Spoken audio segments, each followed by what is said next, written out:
আসসালামু আলাইকুম ভিউয়ার্স, আপনারা সবাই ভালো আছেন।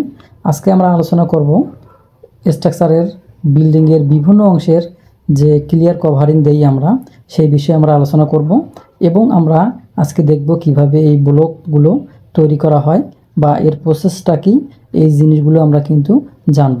তো আপনারা অবশ্যই ভিডিওটি শুরু থেকে শেষ পর্যন্ত দেখবেন।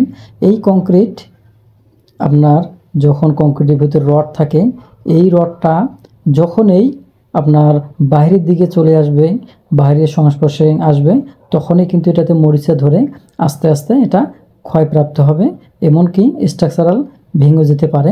তো এই কারণে আপনাকে রডটা বাহিরের আর্দ্রতা থেকে ভিতরে কতটুকু নিতে হবে, এইগুলো যে এগুলোর অনেক সিস্টেম আছে বা অনেক আপনার বিভিন্ন জায়গায় বিভিন্ন কভারিং দেওয়া আছে। সেই কভারিং অনুযায়ী কিন্তু এই ব্লকগুলো তৈরি করা হয়। তো সচরাচর যে ব্লকগুলো ছাদে, সিঁড়িতে, বিমে, গ্রেড বিমে, এমন কি আপনার বেজে অর্থাৎ ফুটিংয়েও এই কভারিং ব্লকগুলো ব্যবহার করতে হবে। ব্যবহার করলে আপনাকে রডটা সেফ থাকবে এবং বাইরের সংস্পর্শ থেকে দূরে থাকবে। আমরা যখন সুপার স্ট্রাকচারের কলাম করি তখন সচরাচর 1.5 ইঞ্চি এই ব্লকগুলো ব্যবহার করে থাকি চতুর্দিকে, অর্থাৎ যে মসৃণ বা ফিনিশিং পাশ, সেই পাশ থেকে ভিতরে 1.5 ইঞ্চি দূরত্বে এই রডটা অবস্থান করার জন্য বা তাকে তার স্বস্থানে ধরে রাখার জন্য এই ব্লকগুলো ব্যবহার করা হয়। এই ব্লকগুলো ব্যবহার করার কারণে আপনার বিল্ডিং এবং যে স্ট্রাকচারের রড, সেগুলো কিন্তু সেফ থাকবে। এই জিনিসগুলো দেখে শুনে করে নিতে হবে। অনেক সময় মিস্ত্রিরা এই ব্লকগুলো তৈরি করে না বা তাড়াহুড়া করতে গিয়ে অনেক সময় ইটের আদলা বা ইটের টুকরা দিয়ে ব্লক হিসাবে চালিয়ে দেয়। এই কাজটা কখনো করা যাবে না। আপনাকে প্রপার সিস্টেমে এই ব্লকগুলো তৈরি করতে হবে। আর এই ব্লকগুলো তৈরি করার জন্য সিমেন্ট এবং বালির প্রয়োজন। যখনই আপনার যদি পাইপ ব্লক বা বেজের 3 ইঞ্চি ব্লক হয়, তখন কিন্তু এর সাথে আপনার চিপ খোয়া বা 6 থেকে 10 মিলি ডাউন এই খোয়া মিক্সার করে আপনাকে ব্লক তৈরি করতে হবে। তো আমরা আজকে 1.5 ইঞ্চি ব্লক তৈরি করব, 3/4 ব্লক তৈরি করব এবং সেই সাথে আমরা 1 ইঞ্চি ব্লক তৈরি করব। আমাদের এই জিনিসগুলো লাগবে ছাদে, বিমে হচ্ছে 1.5 ইঞ্চি ব্লক এবং ছাদে হচ্ছে 3/4 ইঞ্চি ব্লক। আর হচ্ছে আপনার এই ব্লকগুলো কিন্তু সচরাচর লাগে, সিঁড়িতে লাগে। তো যখনই আপনারা ছাদের কাজগুলো আরম্ভ করবেন, তখনই এই ব্লকটা বাঁধা শুরু করে দিবেন। তাতে করে আপনাদের ছাদ যখন রেডি হবে, তখন কিন্তু আপনার এই ব্লকগুলো রেডি হয়ে যাবে।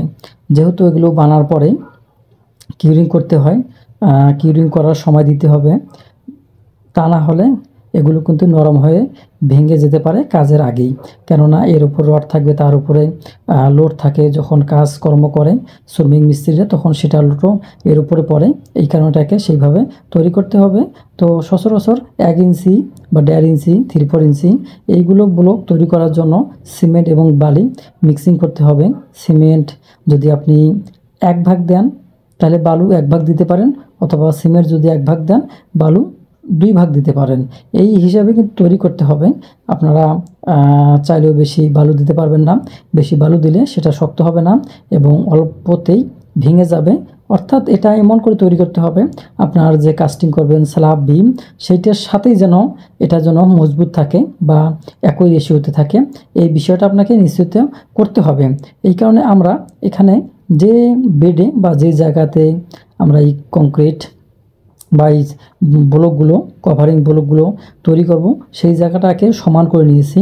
যেহেতু আমরা ছাদের উপরে অর্থাৎ ফ্লোরের উপরে আমরা এই কাজটা করতেছি, সেই হিসাবে আমরা ফ্লোরটা একটু কম বেশি থাকতে পারে বা আপডাউন থাকতে পারে। এই কারণে আমরা হালকা করে বালু বিছিয়ে দিয়েছি, যাতে করে বেডটা সমান হয়। সমান হওয়ার পরে আমরা এখানে যে সিমেন্ট এবং বালু মিশ্রিত করেছি, সেই জিনিসটাকে সুন্দরভাবে বিছিয়ে দিতে হবে। বিছিয়ে দেওয়ার পরে আপনাকে 1 ইঞ্চি 1.5 ইঞ্চি যে মাপই করেন না কেন, সেটাকে একটু শুকার পরেই মাপ দিয়ে কেটে নিতে হবে। কেটে নেওয়ার পরে আপনাকে একদিন পর এটাকে ভেঙে ভেঙে আলাদা করে রাখতে হবে, তাহলে আপনার এই কাজগুলো হয়ে যাবে। এবং ক্লিনিং সঠিক মতো করবেন, ব্যবহার করবেন, এইভাবেই আপনার কাজগুলো আপনি করলে কোনো সমস্যা হবে না এবং আপনার স্ট্রাকচারটা মজবুত থাকবে। তো আমি ভিডিও শেষ করব। তো এই বিষয়ে কোনো কিছু জানার থাকলে অবশ্যই আপনারা কমেন্টে জানাবেন। আর অবশ্যই আপনারা কিউরিং করবেন, এই ব্লকগুলো কিউরিং করার পরে ব্যবহার করবেন, এতে করে আপনাদের এই ব্লকগুলো শক্তিশালী হবে